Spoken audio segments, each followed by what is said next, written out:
Newankubadde nga abantu abatali bamu beevuma ekirwadde kya COVID-19 okuva ekyabalukawo mu nsi muno, naye abalwanyisa enkozesa ya taaba ate bo bakitendereza olw'ensonga nti abantu bangi abakendezezza mu kufuuweta segereti si kye kyokka, awamu n'amakampuni agali mu kisaawe ky'okufulumya taaba ono gasobodde okugoberera etteeka eryagendereramu okukendeeza ku nfuuweta ya taaba. Okusinziira ku Dr. Hafsa Lukwata okuva mu minisitule y'ebyobulamu agamba nti ekirwadde kya COVID-19 okuva ekyabalukawo kibasobozesezza okuteeka mu nkola etteeka erifuga enfuuweta ya segereti ery'omwaka 2015 nga tulaba bye twabagambye bakole ate nga babikoze.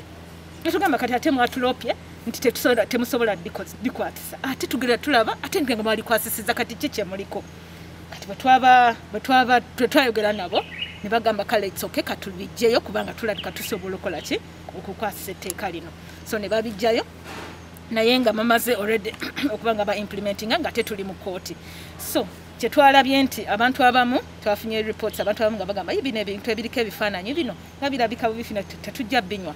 So ne babanga abamu bakendezaako okunywa. Dr. Lukwata waviddeyo bw'ati asinze mu kutongoza akatabo akatumiddwa The Big Tobacco Allies oba bannamukago b'okufuuweta segereti. Okunoonyeza kuno kwagendererwamu okwetegereza engobeera y'etteeka erya Tobacco Control Act 2015 era nga abassaamu nnyo omukono okubeera nga okunoonyeza kuno okubeerawo kwe kuli aba African Tobacco Control Alliance awamu n'aba Uganda Health Communication Alliance yatunuulira okwanika bannamikago bonna abali mu kisaawe ky'okufulumya taaba awamu n'okuŋŋaanya ebirowoozo engeri y'okutuula ku nfeete endwadde zonna awamu n'abantu abeenyigidde mu kufuuweta taaba. Era okunoonyeza kuno kwalina ebigendererwa eby'okuzuula obukodyo obw'enjawulo awamu n'emikago egy'enjawulo abali mu kisaawe ky'okufulumya taaba mwe beenyigira okusobola okutumbula awamu n'okumanyisa bannansi bonna ku bikwata ku taaba. Mu kutongoza okunoonyeza kuno ssentebe w'akakiiko akalwanyisa taaba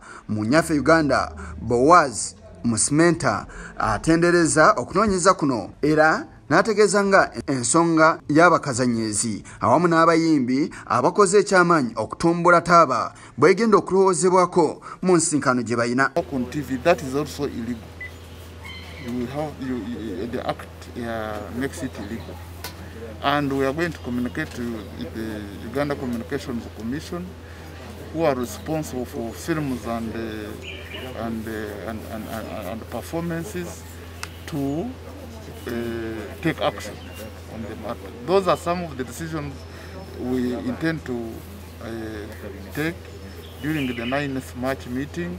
Onera ayogedde ku bukulu bw'okunoonyeza okw'ekikanga kino era n'anukulayo n'engeri endala ezitali zimu esaanidde okugoberera bannansi bonna. Ebitongole bya nakyewa bikozesebwa okutumbula n'okupromotinga the industry.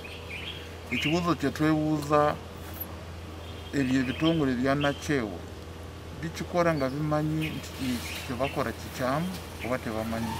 Bwaba tebamanyi bakitegeeza ffe nga bali mu lugendo olulwanyisa enkozesa y'ettaaba tuba tukyalina bingi by'okukola. Ate eno research etuyambye nnyo.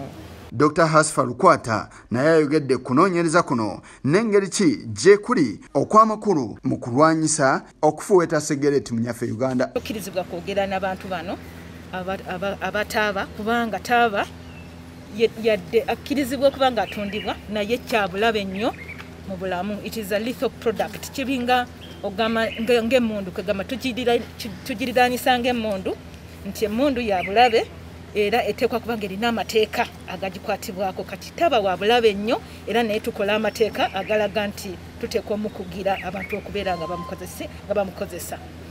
Kati bino bye bakoze bye batulaze ebimu tubadde tetubimanyi bibi nnyo. Ono naye takomyeko era akonyeeko n'ensonga enkulu zagambye nti zeetaagisibwa okwetegerezebwa mu tteeka erifuga taaba.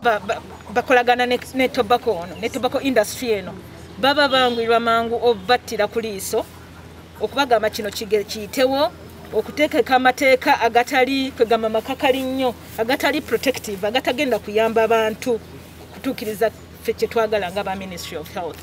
Kuba tukimanyi nti taaba ye wa bulabe oba onyweddeko enkanawo oba katini katya naye bwe buli baba bakola akatini kaba tekabayamba bonga industry so kati bafuba okulaba nga batekamu ebirungo nga bingi nnyo era omuntu abe nga asikirizibwa okuba nga akola ki ng'afuuwa sigala so kati bano bannaffe betugamba ba policy makers tebateekeddwa kubanga bakola ki nga bakolagana ne industry eno okusinziira ku kitongole ekya Uganda Cancer Institute Abannayuganda 38 be bafa buli lunaku olw'endwadde eziva mu kkomontataaba wabula yo gavumenti esaasaanya obuwumbi obusoba mu 18 ezikozesebwa ku ndwadde ezirina kwate n'okufuuwa tataaba wabula ebibala era biraga nga omuwendo gw'abavubuka gweyongedde abakozesa taaba nga bali ebitundu 17 ku buli 100 nga ku bo abalenzi bali ebitundu 11 n'obutundu 6 ku buli 100 ate abawala bali ebitundu 4 n'obutundu 6 ku buli 100. Yisa Kigongo kulwa Channel 44 Oleggulo.